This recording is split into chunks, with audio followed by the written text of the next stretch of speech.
Corona से जंग में वैक्सीन ब्रह्मास्त्र है। महामारी की दूसरी लहर के बीच 1 मई से वैक्सीनेशन की रफ्तार मिलने जा रही है। 1 मई से देश का सबसे बड़ा अभियान और तेज होने जा रहा है। 18 साल से ज्यादा उम्र के सभी लोगों को 1 मई से वैक्सीन दिया जाएगा। ये वैक्सीनेशन अभियान का तीसरा चरण होगा, जिसके लिए आज शाम 4 बजे से रजिस्ट्रेशन शुरू किए जाएंगे। नई पॉलिसी के मुताबिक 18 से 45 वर्ष के बीच के लोगों को बिना रजिस्ट्रेशन के वैक्सीन नहीं लग पाएगी। वैक्सीनेशन के लिए रजिस्ट्रेशन जरूरी होगा। कोविन या आरोग्य सेतु ऐप के माध्यम से रजिस्ट्रेशन आप करवा सकते हैं। आपको बता दें कि देश में फिलहाल 2 तरह की वैक्सीन लगाई जा रही हैं, कोवैक्सीन और कोविशील्ड। ये जरूरी है कि जिस वैक्सीन की पहली डोज लगवाई हो, नंबर आने पर दूसरी डोज भी उसी वैक्सीन की लगवानी होगी।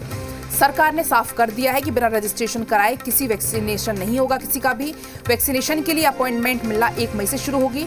18 मई से 45 साल के लोगों को बिना अपॉइंटमेंट के वैक्सीन लगाए जाने की अनुमति नहीं होगी।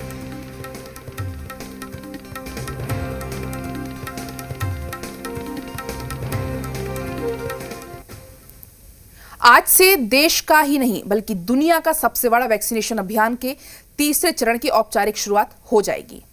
तो आपकी टीवी स्क्रीन पर ये 6 तस्वीरें हैं। तो कोविन ऐप पर रजिस्ट्रेशन करवा सकते हैं आप। आरोग्य सेतु पर भी आप रजिस्ट्रेशन करवा सकते हैं। 1 मई से वैक्सीन लगना शुरू होगी। 1 नवंबर से रजिस्ट्रेशन इसके लिए शुरू किए जाएंगे। सबसे बड़ा वैक्सीनेशन अभियान है जो, इसके लिए आपको आईडी प्रूफ लाना जरूरी होगा।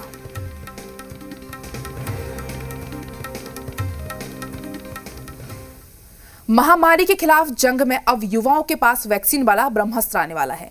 दुनिया के कई देश इसी वैक्सीन के दम पर कोरोना के खिलाफ जंग जीतने की बात कह चुके हैं। यानी सामाजिक दूरी और मास्क के अलावा कोरोना से लड़ने के लिए हमारे पास जो सबसे बड़ा हथियार है वो है वैक्सीन।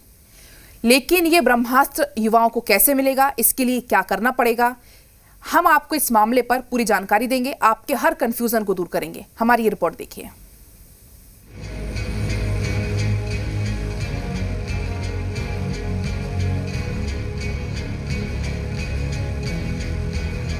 हर एक व्यक्ति को वैक्सीन की दोनों डोज भी लगें।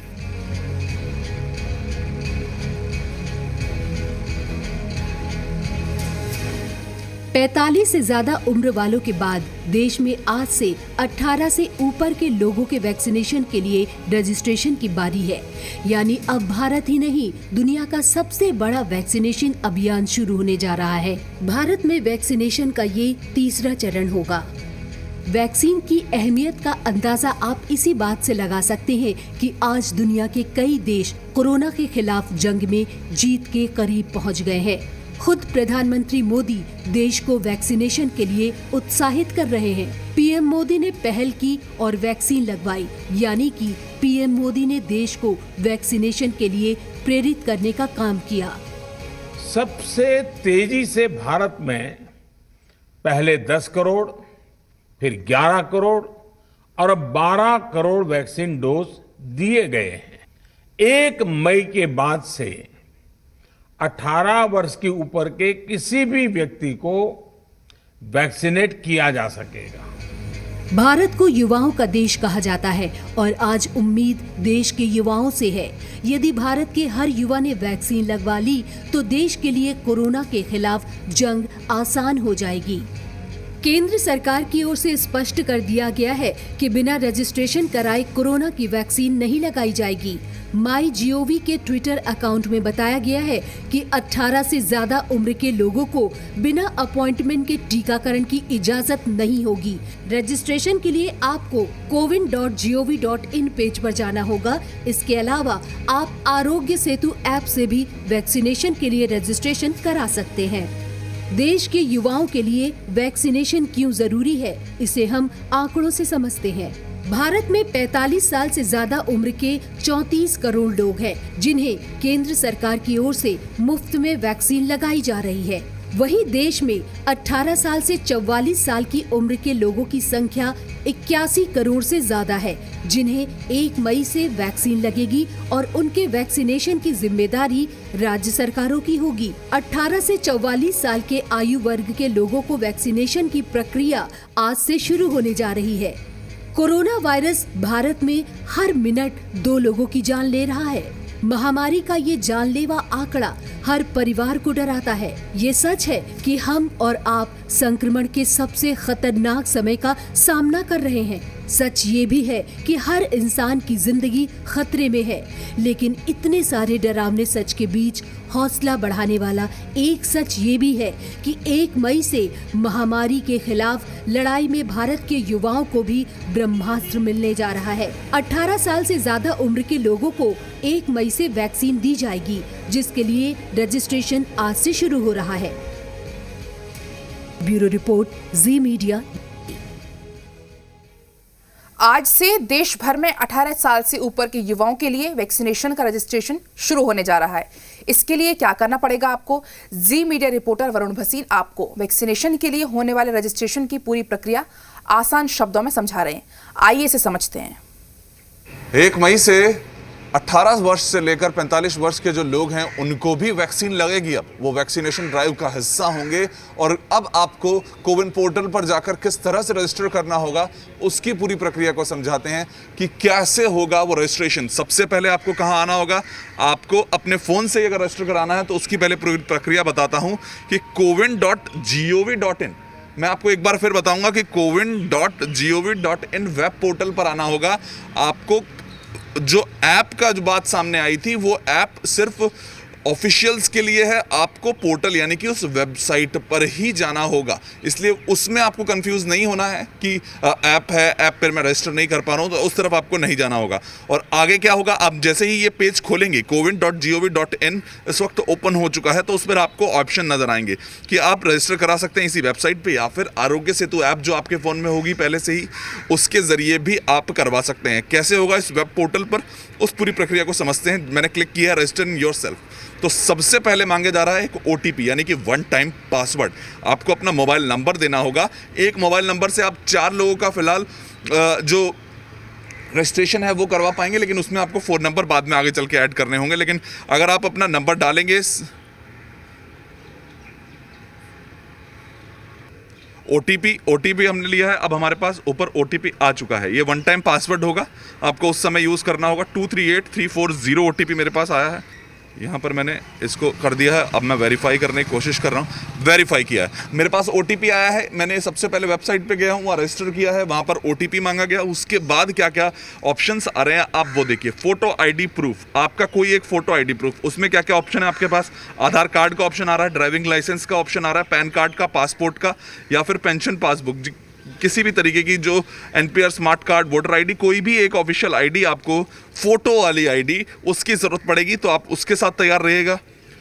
अगर हम इस पर क्लिक करते हैं कि आज हम अपना आधार कार्ड ऐड करेंगे, तो आधार कार्ड का नंबर, आपके आधार कार्ड में क्या नाम है वो ऐड करना होगा। उसके बाद जेंडर बताना है, उसके पास अपना बर्थ ऑफ डेट डालनी है, और उसके बाद आपको रजिस्टर कर। तो जिस तरीके से आप अगर आगे फ़ोन पे ही कर रहे हैं, तो आप देखिए आपके पास अगला ऑप्शन क्या आएगा। यानी कि आपने अगर अपना आधार कार्ड चूज़ किया है, आधार कार्ड की डिटेल्स डाली है, तो आपके पास अगला ऑप्शन आएगा। एक तो सबसे पहले मैसेज आएगा कि आपका जो रजिस्ट्रेशन है वो हो चुका है। उस रजिस्ट्रेशन के आगे क्या प्रक्रिया आपको करनी होगी, यानी कि वो शेड्यूल सेट करना होगा, और आपको कुछ जानकारी दी जा रही है। इसमें जानकारी दी गई है कि to add multiple individuals in a single dose to appointment the vaccine dose first date should be same.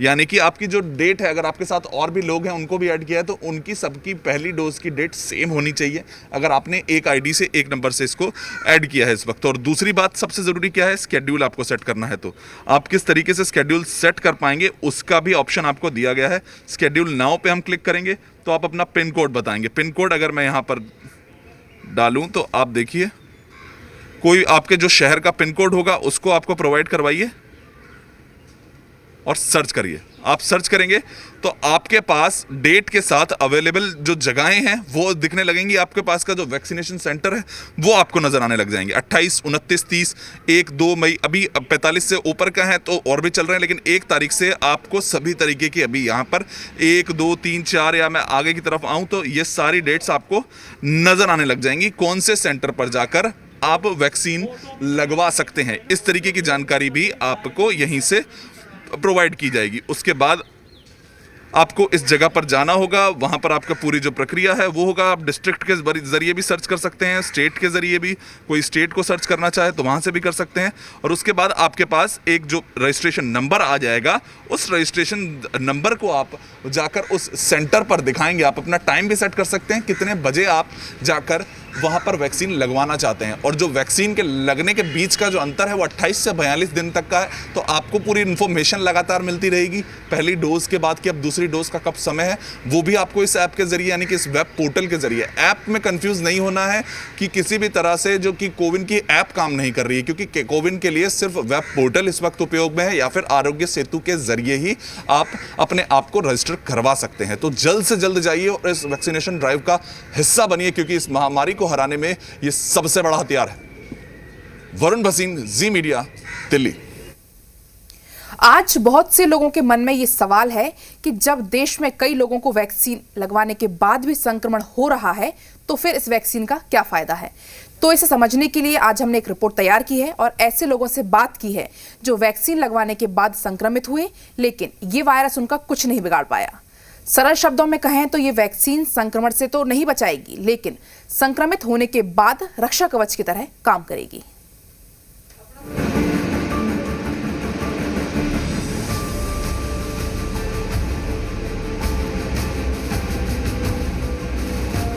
Corona संक्रमण के खतरे से बचने के 3 रास्ते हैं। पहला है सोशल डिस्टेंसिंग, दूसरा है मास्क और तीसरा है वैक्सीनेशन। भारत में इस वक्त जिस तेजी से कोरोना का संक्रमण फैला है, उसी तेजी से वैक्सीनेशन की गति को भी बढ़ाया गया है। बहुत से लोग इस बात पर सवाल उठा रहे हैं कि ऐसी वैक्सीन का क्या फायदा जिसे लगवाने के बाद भी कोरोना संक्रमण हो रहा हो। इन सवालों के जवाब में हम आपको बलबीर नेगी से मिलवाना चाहते हैं। बलबीर एक हेल्थ वर्कर हैं। पिछले साल ये कोरोना संक्रमित हो गए थे। बलबीर ने ठीक होने के बाद वैक्सीन लगवाई। हाल ही में इन्हें दोबारा कोरोना का संक्रमण हो गया। हमने ये जानने की कोशिश की कि पहले के मुकाबले ये अब कैसा महसूस कर रहे हैं। As compare to last year symptoms, इस बार मैं ज़्यादा अच्छे से रिकवर कर पाया हूँ। उतना मेरे को सीवियरिटी नहीं हुआ। आपको लगता है कि वैक्सीन ने भी कुछ रोल निभाया होगा इसमें? बिल्कुल मैम, इसमें वैक्सीन का ही रोल है। तो वैक्सीन मैंने फर्स्ट डोज लगवा लीजिए। अगर फर्स्ट डोज में इतना रिस्पॉन्स है और अगर मैं सेकंड डोज भी पूरी लगा लेता हूँ तो आई थिंक कि उसके और भी अच्छे उसमें रिजल्ट्स आएंगे। तो इससे एक बात तो साफ है कि वैक्सीन लगवाने के बाद अगर आप संक्रमित हो भी जाते हैं तो वायरस आपको बहुत ज्यादा नुकसान नहीं पहुंचाएगा। कोरोना वायरस के बारे में कहा जाता है इसका सबसे बुरा असर फेफड़ों पर पड़ता है। हमने ये समझने की कोशिश की कि वैक्सीन लगवा चुके मरीज और वैक्सीन न लेने वाले मरीज के फेफड़ों पर कोरोना वायरस कैसा असर दिखाता है। जिन लोगों को दोनों डोज ऑफ वैक्सीन लगी हुई है उन लोगों को बिल्कुल मिनिमल सिम्टम्स हो रहे हैं एज कम्पेयर जिन लोगों को वैक्सीन नहीं लगी हुई है, क्योंकि जब आपको वैक्सीन लग जाती है तो आपकी इम्यूनिटी उसके लिए है, तो आपको बिल्कुल मिनिमल सिम्टम्स हो रहे हैं। इन 2 तस्वीरों से ही आपको समझ में आ जाना चाहिए कि वैक्सीन लगवाना क्यों जरूरी है। 2 ऐसे इंसान जिनमें से एक ने वैक्सीन लगवाई है और दूसरे ने वैक्सीन नहीं लगवाई है। दोनों के फेफड़ों पर सफेद पैच बताते हैं कि कैसे वैक्सीन आपकी जान बचा सकती है। कोरोना वायरस के नए स्ट्रेन से संक्रमित कुछ लोगों का RT-PCR टेस्ट नेगेटिव आ रहा है, हालांकि उनमें इनके लक्षण नजर आते हैं। ऐसे में CT स्कैन के जरिए ही मरीज की असली हालत पता चल रही है। ये एक्सपेक्टेड नहीं था कि इस तरह से समर में इस तरह के हमें इतने ज़्यादा निमोनाइटिस केसेस देखने को मिलेंगे।